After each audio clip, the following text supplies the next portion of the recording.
Shalom Bapak Ibu yang terkasih di dalam Tuhan. Hari ini kita akan merenungkan bersama-sama tentang berpikir sebelum bertindak, berkata, dan mengambil keputusan. Kalau kita lihat banyak orang yang bertindak tanpa berpikir terlebih dahulu. Kita sering dengar istilah prank yang ternyata bisa menjadi bencana untuk diri sendiri atau orang lain. Pernah loh viral ada orang yang memberi kotak sembako, namun ketika dibuka isinya itu hanya sampah, dan sehingga orang tersebut masuk bui. Ada juga seorang anak yang mau duduk di kursinya ditarik oleh temannya sehingga jatuh dan terduduk dengan keras di lantai, sehingga harus menjalani pengobatan.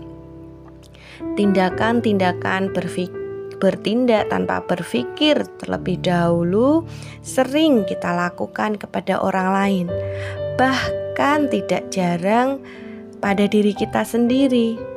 Misalnya kita rela berhutang, pinjol demi gaya hidup. Lalu kita tidak melakukan apa yang harusnya menjadi prioritas kita. Nah, selain tidak berpikir dahulu sebelum bertindak, kadang-kadang kita tidak berpikir dulu sebelum berbicara. Banyak juga orang yang asal berbicara tanpa dipikirkan terlebih dahulu. Apakah perkataan saya ini perlu untuk diucapkan? Apakah perkataan saya ini penting untuk disampaikan? Apakah perkataan saya ini dapat menyinggung orang lain atau tidak? Apakah perkataan saya ini bermanfaat? Apakah perkataan saya ini dapat merendahkan orang lain?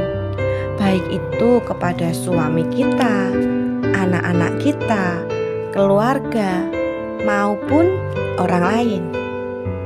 Yang tidak kalah penting juga ketika kita berpikir sebelum mengambil keputusan. Karena keputusan yang kita ambil akan mempengaruhi langkah selanjutnya dan hasil yang akan kita dapatkan. Misalnya tentang bagaimana sekolah anak kita, keputusan tentang pekerjaan, solusi atas persoalan rumah tangga kita, dan lain sebagainya. Yang tentunya dalam pengambilan keputusan tidak boleh tergesa-gesa, terburu-buru, bahkan dengan panas hati, karena harus dipikirkan dengan baik-baik agar kita tidak menyesal nantinya. Lalu, bagaimana agar kita dapat memutuskan dengan tepat? Firman Tuhan berkata, "Karena itu kuasai dirimu dan jadilah tenang, supaya kamu dapat berdoa." Dari firman Tuhan tersebut, yang dapat kita lakukan adalah yang pertama adalah menguasai diri dan jadilah tenang. Harus diakui bahwa menguasai diri itu adalah hal yang sulit, apalagi ketika kita menghadapi situasi yang tidak mudah. Bahkan dalam situasi yang membuat kita marah, inginnya mulut langsung membalas dengan ucapan. Tubuh kita inginnya segera melakukan pembalasan, bahkan mengambil keputusan-keputusan dengan emosional. Karena memang penguasaan diri itu mencakup keinginan, emosi, respon terhadap keadaan yang tidak sesuai dengan harapan. Yang harus kita kuasai pikiran dan tindakan. Karena jika kita tidak bisa menguasai pikiran kita, maka tindakan kita juga tidak akan terkontrol. Menguasai lidah atau ucapan kita itu supaya ucapan yang keluar dari mulut kita adalah perkataan yang baik, perkataan berkat, bukan perkataan umpatan. menguasai mata kita, karena kita tahu mata itu adalah pelita tubuh kita. Jika mata kita baik, teranglah seluruh tubuh. Jika mata kita jahat, gelaplah seluruh tubuh. Jadi, kuasai mata kita agar kita tidak terjerumus di dalam dosa. Oleh sebab itu, betapa pentingnya menguasai diri agar kita bisa memberikan respon dengan benar.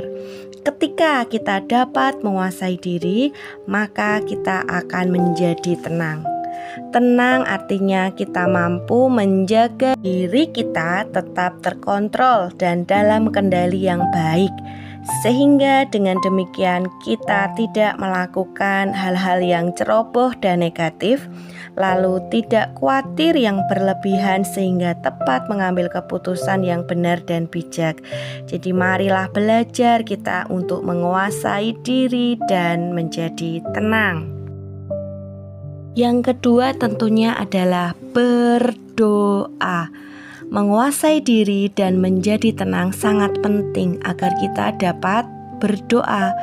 Berdoa dari ketenangan menjadikan doa itu lahir dari iman kita. Berdoa membuat kita menjadi lebih dekat dengan Tuhan. Berdoa membuat kita mengerti isi hati Tuhan. Berdoa membuat kita mengerti apa yang boleh dan tidak boleh kita lakukan agar kita tidak menyakiti hati Tuhan. Tuhan adalah sumber hikmat, sehingga Tuhan dapat membimbing kita dalam mengambil sebuah keputusan yang tepat. Keputusan untuk membalas kejahatan dengan kejahatankah?